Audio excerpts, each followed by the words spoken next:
Hello, welcome to our channel, welcome to Amy's channel. आज मैं reading कर रही हूँ कि should you reach out to them. मुझसे बहुत सारे लोगों ने कहा था कि दीदी क्या हम उनसे खुद कांटेक्ट कर लें, अगर करें तो क्या रहेगा। Reach out means email, messages, किसी फ्रेंड के थ्रू मैसेज कन्वे करना, या सोशल मीडिया पे जाके उन्हें कोई चीज़ कह देना जिससे आपका और उनका कांटेक्ट स्टार्ट हो जाए। जर्नल रीडिंग है, मैं एंजल टैरो कार्ड यूज़ कर रही हूँ। उसके अलावा मैं द एंजल गाइड ऑरिकल से आपके मैसेजेस निकालूंगी, ठीक है। सबसे पहले मुझे ये लगता है कि अगर आपने रीच आउट होना है, एकदम से रीच आउट नहीं होना है, क्योंकि मुझे इसमें स्लो डाउन की एनर्जी आ रही है कि आपको थोड़ा सा स्लो डाउन होना है अगर आप चाहते हैं उनसे रीच आउट होने के लिए, क्योंकि मुझे लगता है कि maybe they will not give you the same response as you thinking. मुझे लगता है कि वो अपने अगर कोई फीलिंग्स भी होंगे तो उसको आगे आपको रिवील नहीं करना चाहेंगे राइट अवे। तो देखते हैं, सबसे पहला आपका कार्ड आया है 5 of earth, Taurus, Virgo, Capricorn. फिर आया है queen of air, queen of swords, Gemini, Libra, Aquarius, 8 of earth, Taurus, Virgo, Capricorn, 10 of earth. बहुत अर्थली एनर्जी है, बड़ी स्लो एनर्जी है। और टू बी फ्रैंक, मैं अगर आपको बताऊं, अगर आपने स्टेप लेना है और आपको लगता है आप लेना चाह रहे हैं, तो आपको स्लो डाउन के साथ साथ कुछ बाउंड्रीज भी सेट करनी होंगी। क्योंकि मुझे लगता है कि जैसे कि आपका 5 ऑफ अर्थ आया है, मुझे लगता है कि बहुत पहले या अभी उन्होंने आपको छोड़ा without any give you the reason. मुझे लगता है कि उन्होंने आपको विदाउट रीजन आपको छोड़ा, और आपने अपने जो इर्द गिर्द जो सराउंडिंग्स में आपने एक वॉल बनाई है, ब्लॉक किया है, जो भी कुछ किया है, मुझे लगता है कि आपने राइट डिसीजन लिया था। मैं ये नहीं कहूँगी कि आप रीच आउट ना हो, लेकिन मुझे लगता है रीच आउट होने के लिए उसके अलावा आपको ये करना होगा कि आपको थोड़ा सा अपनी डिग्निटी को भी मेंटेन रखना होगा, अपनी सेल्फ रिस्पेक्ट को आपने बहुत मेंटेन रखना होगा।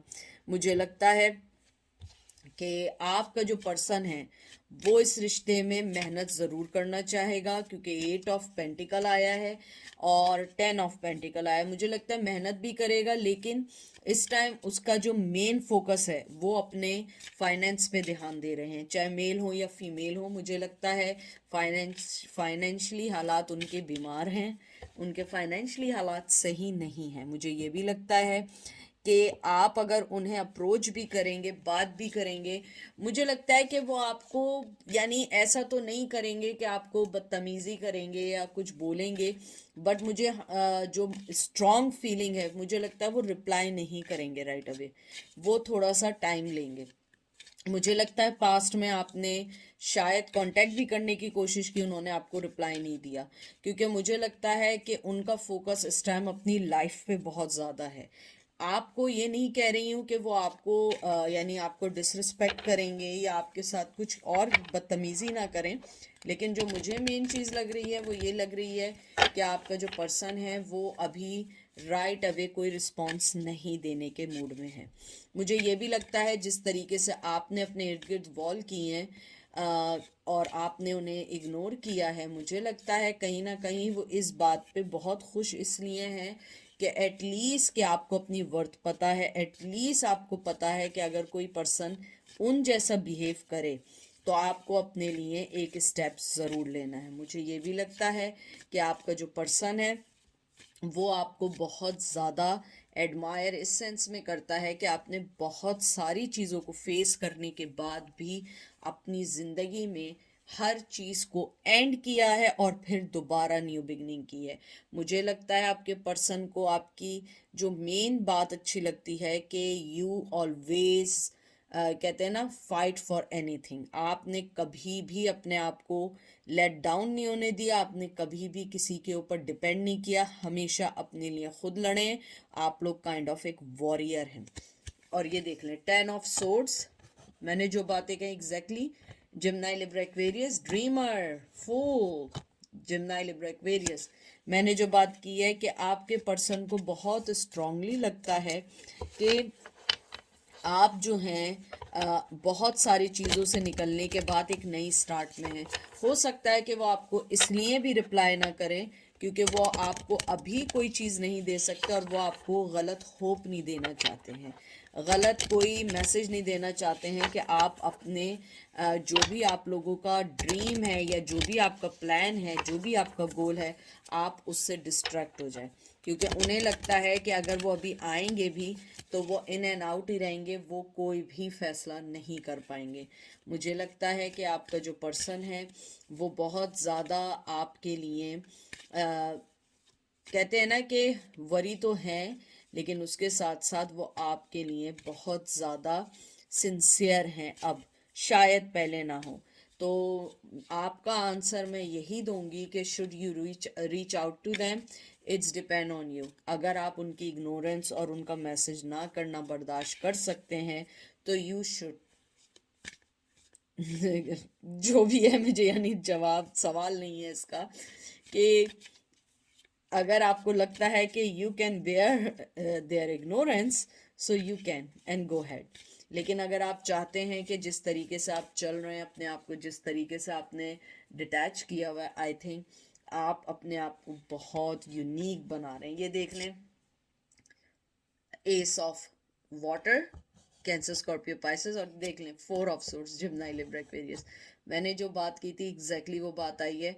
वो आपको रिप्लाई नहीं करेंगे इवन दो कि उनके पास आपके लिए प्यार का कप है। उन्हें लगता है आपके साथ न्यू बिगनिंग कर सकते हैं, उन्हें लगता है यू आर द पर्सन, उन्हें बहुत सारी चीज़ें लगती हैं, लेकिन मुझे लगता है वो एक हर्मिट मोड में, हर्मिट का कार्ड नहीं आया लेकिन फोर ऑफ सोर्ड्स भी एक साइड पे, कहते हैं ना कि अपने आप को सोचने का, अपने आप को प्लानिंग्स करने का टाइम है।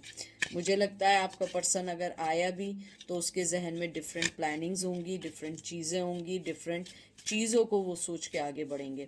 मुझे लगता है कि शायद वो भी आपको वैसे ही पसंद करते हैं, लेकिन आपकी ज़िंदगी के गोल्स जो हैं आपने ऑलमोस्ट शायद अचीव कर लिए हैं या नहीं भी किए हैं, लेकिन आप अपनी मोहब्बत भी साथ लेकर चलना चाहते हैं, लेकिन आपका पर्सन ऐसा नहीं है। मुझे लगता है कहीं ना कहीं आपका पर्सन आपके लिए एक ज़रूरी और इनिशियल चीज़ हो गई है। कहते हैं ना कि आपके लिए वो एक एसेंशियल बन चुके हैं और एक वो इनिशियल स्टेप बन चुके हैं कि जिसके लिए आप हमेशा रेडी रहते हैं। आप हमेशा चाहते हैं कि वो आपकी लाइफ में रहें, आपके साथ रहें, चाहे लड़ झगड़ के रहें। आपका पर्सन जो है वो इस वक्त इस पोजीशन में नहीं है। मुझे लगता है अगर वो आपकी लाइफ में आए, रिप्लाई भी किया, तब भी आप यकीन माने कि आपकी लाइफ से वो थोड़े दिनों में चले जाएंगे। एंड का कार्ड देखते हैं, इसमें कौन सा, ये देख लीजिए, शफल के बाद आप देख लें क्या कार्ड आया। मैंने कुछ नहीं कहा। Hermit, spend time in quail meditation, spiritual teaching, self discovery. मैं जो आपसे कह रही थी कि हर्मिट का कार्ड नहीं आया, हर्मिट का कार्ड भी आ गया। मुझे लगता है आप उन्हें मैसेज करोगे तो दे विल हैप्पी, बट मुझे नहीं लगता वो रिस्पॉन्स देंगे। मुझे लगता है उनके हाथ पैर बंधे हुए हैं इस टाइम, या तो वो नहीं चाहते हैं कि आपको कोई गलत होप दें, क्योंकि अभी तो वो खुद अपने आप से फाइट कर रहे हैं, अपनी चीज़ों से फाइट कर रहे हैं, तो आपको क्या होप देंगे। तो मुझे लगता है ये आप पर है। मुझे ये भी एक और फीलिंग्स भी आ रही हैं कि कहीं ना कहीं उनको लगता है कि आप दोनों के दरमियान जो भी चीज़ें हैं या कॉन्फ्लिक्शंस हैं, उससे उनकी और आपकी दोनों की फैमिली हर्ट हो सकती है। मुझे ये भी लगता है कि आप दोनों के दरमियान या तो कोई ऐसी एज डिफरेंस है, या आप पहले से शादीशुदा थे या वो पहले से शादीशुदा थे, और अगर नहीं थे तो फाइनेंशियल क्राइसिस में आपने उनकी जो हेल्प की थी, उनको लगता है कि फिर से वही सारी चीज़ें शुरू हो जाएंगी। क्योंकि मुझे लगता है आपका पर्सन काफ़ी हद तक आप पे डिपेंड करता था और अभी भी अगर वो लाइफ में आए डिपेंड करेंगे। मुझे लगता है कि वो इस टाइम ये चाहते हैं कि जब तक मेरे पास हर चीज़ ना हो मैं सामने नहीं आऊँगा या नहीं आऊँगी। मुझे लगता है कि वो आपको इंटेंशनली इग्नोर भी कर रहे हैं, इंटेंशनली आपको हर्ट भी कर रहे हैं। मुझे लग रहा है कि वो जानबूझ के कुछ ऐसी चीज़ें ज़रूर करते हैं कि आप आपका ध्यान अपनी तरफ लाएं, लेकिन वो आपसे कांटेक्ट भी नहीं करना चाहते हैं। वो अपनी सक्सेस भी डाल रहे हैं, अपनी चीज़ें भी ऑनलाइन दे रहे हैं, अपनी हर चीज़ कर रहे हैं, लेकिन वो आपको कोई चीज़ यानी कहते हैं ना, आपसे कोई चीज़ भी न बात करना चाह रहे हैं, न मिलना चाह रहे हैं, क्योंकि उन्हें लगता है कि कहीं ना कहीं आपको इनिशिएट लेना चाहिए, क्योंकि मे बी आप हर रिश्ते में आपने पहले सॉरी की, आपने हर चीज़ को एक्सेप्ट किया, आपने पहले अपोलोजाइज की, आप सब कुछ करते रहें, तो उन्हें लगता है शायद ये अब आपकी जिम्मेदारी सी बन गई है। और देख लें, लवर का कार्ड आ गया है, जेमिनाई का आया है, intimate relationship, carefully weigh your decision. देख लें, एंजल ने कहा है carefully weigh your decision, good health. तो मुझे लगता है कि आप अपनी हेल्थ पे, अपने मेंटली लेवल पे, अपनी चीज़ों पे ध्यान करें। और एंजल भी आपको कहना चाह रहे हैं, सबसे पहले आप अपने आप को देखें, अपनी चीज़ों को देखें, और उसके बाद अपनी चीज़ों को के बाद जो आपके पास है और आपको लगता है कि वो रियली आपकी ज़िंदगी में ज़रूरी हैं, तो ज़रूर इनिशिएट लें, ज़रूर बात करें, ज़रूर मैसेज करें। लेकिन मुझे लगता है, अगर मैं देखूं तो आपको अपनी लाइफ पे ज़्यादा ध्यान देना है इस बार, अपनी सेल्फ रिस्पेक्ट के लिए। और आपका कार्ड आया है king of fire, focus focus focus, communicate with vision and be a leader, advice from someone creative. यानी अगर आपको लगता है आपको मैसेज करना है, तो आप ऐसे पर्सन से ज़रूर राय लें जो आपकी ज़िंदगी में बहुत इम्पोर्टेंट है, जो आपकी ज़िंदगी में आपको हेल्प आउट कर सकता है आपके डिसीजन में, उसके बाद आप मैसेज करें। लेकिन मुझे यहाँ पे ऐसा लगता है कि अगर आप मैसेज करेंगे भी, to be frank I don't think so कि वो आपको राइट अवे कोई जवाब देंगे। हरमिट के मूड में है, फोर ऑफ सोर्ड्स के मूड में है। ये नहीं कह रही हूँ कि उनके प्यार में कमी है, नहीं, उनके प्यार में कमी नहीं है, लेकिन उनके साथ प्रॉब्लम यह है कि वो आपको एक रॉन्ग होप देना नहीं चाहते। एज़ यूजुअल, जैसे रिश्ते में उन्होंने पहले आपको रॉन्ग होप्स दी, आपको ज़िंदगी में कुछ नहीं दिया, फाइनेंशियली आपको डैमेज किया, बहुत सारी चीज़ें थी जिन्होंने आपको उनसे अलग किया। ये देख लें, वो नहीं चाहते। No, I don't think so कि आपको उन तक पहुंचना चाहिए। लेकिन ये इस यानी ये एक काइंड ऑफ ओपिनियन है, एडवाइस नहीं है। आपका दिल है, आप ज़रूर करें।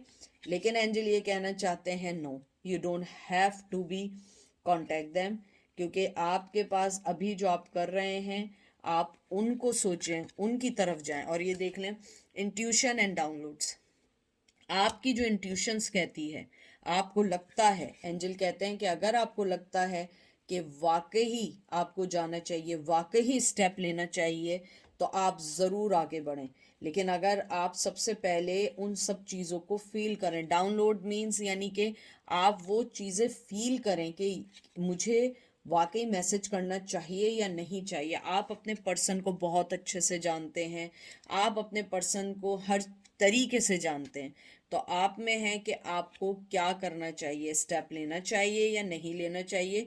क्योंकि आपके रिश्ते में सबसे पहले जो मेन थिंग है, मुझे लगता है एक ऑनेस्टी की ज़रूरत है, और आपको एक ऑनेस्ट कम्युनिकेशन की ज़रूरत है एक दूसरे के साथ। तब तक आप उन तक ना पहुँचें जब तक आपको ये ना लगे कि वो भी आपको वही रिप्लाई करेंगे या वही आपको रिस्पॉन्स देंगे जैसा आप उनको कर रहे हैं। क्योंकि कुछ भी हो सकता है, यस भी हो सकता है ये चीज़, और नो भी हो सकता है। और ऊपर वाला कहता है एक्सपेक्ट मेरिकल्स। तो आप जो एक्सपेक्ट कर रहे हैं, हो सकता है कि ये मेरिकल हो जाए, और हो सकता है कुछ भी ना हो। तो आप अगर दोनों चीज़ों में खुश हैं, आपको लगता है कि आप दोनों चीज़ों को अच्छे से बेयर कर सकते हैं, बर्दाश्त कर सकते हैं, आप में इतने पेशेंस हैं, तो go ahead. Otherwise you have to be stay away from this relation right now, until के आपको कोई राइट चीज़, राइट डिसीजन देने वाला कोई पर्सन ना मिल जाए। तो ये थी आज की रीडिंग। आई होप आपको पसंद आएगी। अपना ख्याल रखिएगा। Take care, bye.